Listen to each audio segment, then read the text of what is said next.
आज Doubtnut app download करें। Doubtnut पर अपने सभी गणित, रसायन विज्ञान, भौतिक विज्ञान और जीव विज्ञान के डाउट्स का करो सफाया।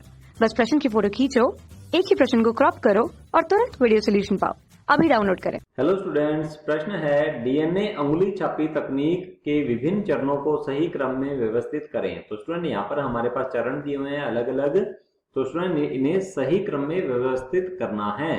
तो स्टूडेंट सबसे पहले हम देख लेते हैं डीएनए अंगुली छाप यह तकनीक क्या है। तो लिख लेते हैं डीएनए अंगुली छाप, या स्टूडेंट इसे डीएनए फिंगर प्रिंटिंग भी कहा जाता है, या स्टूडेंट इसे DNA matching, DNA analysis, DNA profiling कुछ भी कह सकते हैं। डीएनए अंगुली छाप को डीएनए मिलान भी कहा जाता है। अब स्टूडेंट जितने भी हमारे पृथ्वी पर इंडिविजुअल्स हैं या फिर हम कहते हैं मानव है स्टूडेंट, उनके अंदर प्रत्येक में अंगुली छाप अर्थात अंगुलियों के स्टूडेंट फिंगर टिप्स जो होते हैं उनकी जो छाप है ये क्या होती है स्टूडेंट, विशिष्ट होती है। उसी प्रकार से सभी मानवों के डीएनए भी स्टूडेंट क्या होते हैं, ये स्टूडेंट विशिष्ट होते हैं। किसी भी मानव का स्टूडेंट डीएनए जो है दूसरे मानव से मेल नहीं खाता। तो स्टूडेंट इसीलिए इसकी शुरुआत की गई है डीएनए अंगुली छाप की, डीएनए टेस्टिंग की। स्टूडेंट्स केवल मोनोजाइगोटिक समयुग्मनजी जो स्टूडेंट होते हैं जुड़वा, उनका डीएनए मैच करता है, बाकी किसी भी मानव का डीएनए एक दूसरे से मैच नहीं करता। इसीलिए विभिन्न प्रकार के समस्याओं के समाधान के लिए स्टूडेंट डीएनए अंगुली छाप की शुरुआत हुई, और इसकी शुरुआत की थी स्टूडेंट एलेक्स जेफरीज ने, और एलेक्स जेफरीज ने डीएनए अंगुली छाप के बारे में बताया था स्टूडेंट्स। अब स्टूडेंट यदि बात करें हम डीएनए अंगुली छाप की, तो यह कैसे की जाती है। तो सबसे पहले स्टूडेंट क्या लेना होता है कि इसमें मानव कोशिका होनी चाहिए जिसका डीएनए अंगुली छाप करना है या जिसका डीएनए चेक करना है, टेस्ट करना है। तो मानव कोशिका होनी चाहिए। तो स्टूडेंट मानव कोशिका से क्या किया जाता है, डीएनए का विलग्न किया जाता है, डीएनए का पृथक्करण किया जाता है। तो लिख लेते हैं डीएनए का विलग्न किया जाता है। अब स्टूडेंट यह डीएनए तो बहुत बड़ा सा होता है, तब स्टूडेंट इसको एंडोन्यूक्लियस एंजाइम द्वारा इसका स्टूडेंट पाचन किया जाता है। तो मैं यहाँ पर लिख सकता हूं प्रतिबंधन एंडोन्यूक्लियस एंजाइम द्वारा इसका पाचन किया जाता है। तो लिख लेते हैं प्रतिबंधन एंडोन्यूक्लियस एंजाइम। तो स्टूडेंट ये एंडोन्यूक्लियस एंजाइम क्या करते हैं, डीएनए को मध्य में जाकर विशेष जगहों से काट देते हैं। तो लिख देते हैं यहाँ पर प्रतिबंधन एंडोन्यूक्लियस एंजाइम द्वारा स्टूडेंट एंजाइम द्वारा डीएनए का पाचन। तो डीएनए का पाचन हो जाएगा स्टूडेंट, जिससे कि डीएनए के टुकड़े हो जाते हैं स्टूडेंट्स। तो स्टूडेंट इनके इन टुकड़ों में से हमारा विशेष जो टुकड़े हैं वो होते हैं स्टूडेंट रेपिटेटिव डीएनए या पुनरावृत डीएनए। डीएनए अंगुली छाप का मुख्य आधार होता है स्टूडेंट रेपिटेटिव डीएनए या पुनरावृत्ति डीएनए, अर्थात ऐसा डीएनए जिसके अंदर क्या होता है स्टूडेंट, लगातार बार बार स्टूडेंट क्या होता है, एक ही प्रकार का क्षार अनुक्रम जो है स्टूडेंट वह बार बार रिपीट होता रहता है। इसे कहते हैं स्टूडेंट वीएनटीआर अर्थात variable number of tandem repeats. तो मैं यहाँ पर लिख देता हूँ स्टूडेंट इसे, इसका जो आधार है वो क्या है, वीएनटीआर है स्टूडेंट, अर्थात variable number of tandem repeats. तो यहाँ पर लिख सकते हैं हम, इसके हिंदी में लिख लेते हैं विभिन्न स्टूडेंट, यहाँ पर आ जाएगा वेरिएबल नंबर। तो लिख लेते हैं विभिन्न आ जाएगा स्टूडेंट, मुख्यतः वेरिएबल नंबर आगे आ जाता है, एन का मतलब नंबर, विभिन्न संख्या। अब ये संख्या विभिन्न किसकी होती है स्टूडेंट, यह होती है अनुबद्ध रिपीट जो हो रहे हैं, अनुबद्ध रूप से पुनरावृत्ति जिनकी हो रही है, जिन अनुक्रमों की हो रही है उनकी स्टूडेंट क्या हो रही है, विभिन्न संख्या होती है। मैं अभी समझ लेते हैं इसे। तो लिख लेते हैं अनुबद्ध पुनरावर्तक की। तो लिख लेते हैं अनुबद्ध स्टूडेंट पुनरावर्तक की विभिन्न संख्या स्टूडेंट। अब देखिए स्टूडेंट, जैसे कि मैं यहाँ पर लिख देता हूं, दो यहाँ पर आदमी है स्टूडेंट, अलग अलग हैं ए और बी। अब स्टूडेंट देख लेते हैं, इसके गुणसूत्र नंबर 1 लिया गया है और इसका भी 1 लिया गया है। स्टूडेंट इसके नंबर 1 गुणसूत्र के अंदर मैं लिख देता हूं यहाँ पर, यह जो अनुक्रम है क्षार अनुक्रम जी और ए, लगातार स्टूडेंट यह 10 बार क्या हो रहा है, यह 10 बार रिपीट होता है, 10 बार पुनरावृत्ति होती है इसकी। अब स्टूडेंट सेम ही यही जो रेपिटेटिव डीएनए है स्टूडेंट, इसके अंदर जो है इसकी पुनरावृत्ति जो है कितनी बार होगी, यह होगी स्टूडेंट 4 बार। तो स्टूडेंट यह जो VNTR होते हैं यह किसी से मैच नहीं करते। अब यदि सी के अंदर यदि कोई आदमी सी है इसके अंदर चेक किया जाएगा तो यह संख्या 2 होगी या फिर अलग ही होगी स्टूडेंट, ये कभी मैच नहीं करती। तो डीएनए उंगली छाप का मुख्य जो स्टूडेंट क्या होता है, मुख्य जो आधार है वह है VNTR।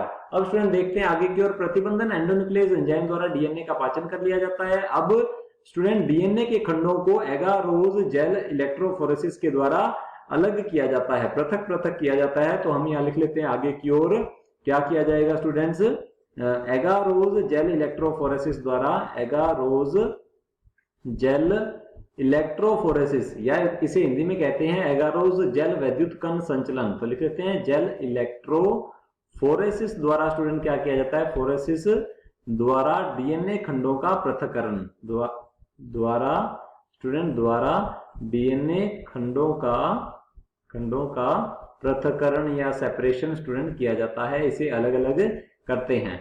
अब आगे की ओर क्या होगा स्टूडेंट, इससे आगे अब डीएनए खंडों का पृथक्करण तो हो जाता है स्टूडेंट्स।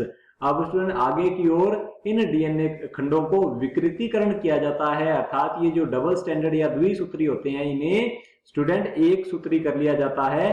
तो हम यहाँ लिख लेते हैं डीएनए खंडों का विकृतीकरण, डीएनए खंडों का विकृतीकरण कर लिया जाता है, क्योंकि स्टूडेंट आगे इनको करवाना होगा, आगे इनका संकरण करवाना होता है रेडियो एक्टिव या रेडियो सक्रिय स्टूडेंट VNTR से। अब स्टूडेंट इन डीएनए खंडों को स्टूडेंट्स क्या किया जाता है, स्थानांतरित किया जाता है नाइट्रोसेलुलोज की झिल्ली पर, जिसे कहते हैं सदर्न ब्लोटिंग तकनीक। तो यहां पर हम लिख सकते हैं डीएनए खंडों को नाइट्रोसेलुलोज, ये नायलॉन की झिल्ली भी हो सकती है स्टूडेंट, नाइट्रोसेलुलोज झिल्ली पर स्टूडेंट, झिल्ली पर स्थानांतरित करना। तो स्थानांतरित किया जाता है और इस तकनीक को कहते हैं स्टूडेंट सदर्न ब्लोटिंग तकनीक, स्थानांतरित करना। तो स्टूडेंट आगे की ओर क्या किया जाएगा, अब ये जो डीएनए खंड है ये स्टूडेंट क्या होते हैं, ये होते हैं सिंगल स्टैंडर्ड या एक रज्जु की है।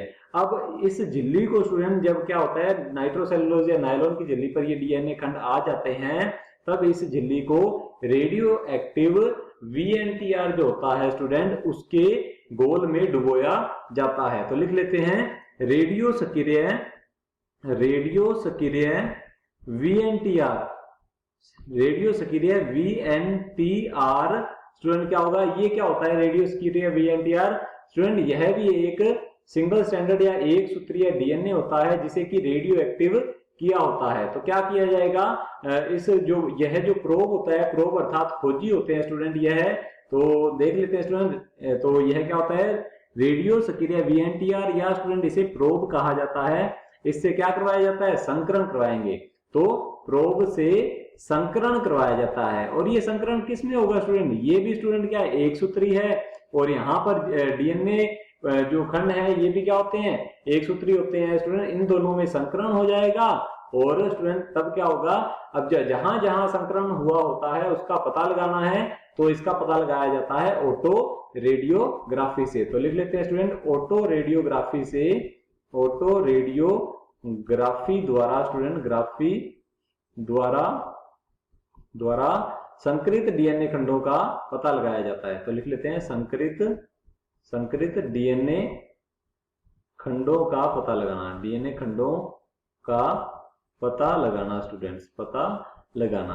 अब स्टूडेंट ये किया जाता है, इस प्रकार से डीएनए खंडों का पता लगा लिया जाता है स्टूडेंट। और जो रिपीटेशंस आती हैं, जो भी रिपीट होता है, जितनी बार रिपीट होगा यदि वो मैच कर रहा है तो ठीक है, हमारी जो रिपोर्ट है पॉजिटिव आ जाती है, और अगर मैच नहीं करता तो रिपोर्ट नेगेटिव आ जाती है। तो चलिए देख लेते हैं ऑप्शंस को। ऑप्शन हमें दिया हुआ है, यहाँ पर कथन दिया हुआ है स्टूडेंट, हमें इन्हें सीक्वेंस में लगाना है, क्रम में लगाना है। तो पहला दिया हुआ है इलेक्ट्रोफोरेसिस द्वारा डीएनए खंडों का पृथक्करण। तो student electrophoresis agarose gel electrophoresis है स्टूडेंट, तो हम यहाँ पर लिखेंगे यह नंबर 1 होगा यहाँ पर स्टूडेंट। तो लिख लेते हैं, अपने आप ये स्टूडेंट अरेंज हो जाएंगे। दूसरा दिया हुआ है प्रतिबंधन एंडोन्यूक्लियस द्वारा डीएनए का पाचन, तो स्टूडेंट यहाँ पर आ जाएगा, यहाँ पर हम लिख लेते हैं 2 प्रतिबंधन एंडोन्यूक्लियस एंजाइम द्वारा डीएनए का पाचन। नामांकित VNTR प्रोब के प्रयोग द्वारा संकरण, तो ये संकरण जो है स्टूडेंट कहां पर करवाया जा रहा है, ये आ जाएगा स्टूडेंट नंबर 3। आगे की ओर देखते हैं डीएनए का विलग्न, डीएनए का विलग्न लिखा हुआ है यहाँ पर स्टूडेंट, तो ये नंबर 4 हो जाएगा। ऑटो रेडियोग्राफी द्वारा संकरित डीएनए खंडों का पता लगाना, तो स्टूडेंट ऑटो रेडियोग्राफी द्वारा डीएनए खंडों का संकरित डीएनए खंडों का पता लगाते हैं, तो ये लास्ट में होता है स्टूडेंट, तो यहाँ पर हम लिख लेते हैं ये क्या है, ये नंबर 5 है। और स्टूडेंट अलग हुए डीएनए खंडों का नाइट्रोसेलुलोज झिल्ली पर स्थानांतरण, तो ये स्थानांतरण जो है ये कहाँ किया जा रहा था स्टूडेंट, यहाँ किया जा रहा था, डीएनए खंडों को नाइट्रोसेलुलोज झिल्ली पर स्थानांतरित करना, तो ये है स्टूडेंट हमारा नंबर 6। तो देख सकते हैं स्टूडेंट कैसे कैसे अरेंज हुआ है, ये क्या क्रम बना है, 4 2 1 6 3 5, तो लिख लेते हैं स्टूडेंट यहाँ पर 4 2 1 4 2 1 स्टूडेंट 6 3 और 5, 6 3 और 5, ये क्रम रहेगा स्टूडेंट्स। तो देख लेते हैं ऑप्शंस में, ऑप्शन ए दिया हुआ है हमारे पास, यहाँ पर लिखा हुआ है स्टूडेंट 4 2 1, फिर लिखा हुआ है स्टूडेंट्स यहाँ पर लिखा हुआ है ये 6 3 और 5, बिल्कुल सही उत्तर है स्टूडेंट, ऑप्शन ए सही होगा। और ऑप्शन बी भी देख लेते हैं स्टूडेंट्स, यहाँ पर लिखा हुआ है 4 1 2 स्टूडेंट, यहाँ पर 4 1 2 लिखा हुआ है, जबकि 4 2 1 है स्टूडेंट, ये ऑप्शन क्या होगा, गलत होगा। ऑप्शन सी दिया हुआ है स्टूडेंट, यहाँ पर देख लेते हैं 2 1 स्टूडेंट 4, तो यहाँ पर ऐसा कुछ नहीं है, तो ये जो सीक्वेंस है ये हमारा बिल्कुल सही उत्तर है, तो ये ऑप्शन भी गलत होगा। और ऑप्शन डी दिया हुआ स्टूडेंट हमारे पास यहाँ पर 3 5 4, तो स्टूडेंट ये भी गलत होगा, ये सीक्वेंस सही नहीं है, ऑप्शन ए जो है बिल्कुल सही उत्तर है, यही क्रम सही होगा। कक्षा 6 से 12वीं से लेकर नीट, IIT, JEE वो एडवांस के लेवल तक 1 करोड़ से ज्यादा छात्रों का भरोसा। आज ही डाउनलोड करें डाउटनेट ऐप या व्हाट्सएप करें अपने सारे डाउट्स 8400 400 400 पर।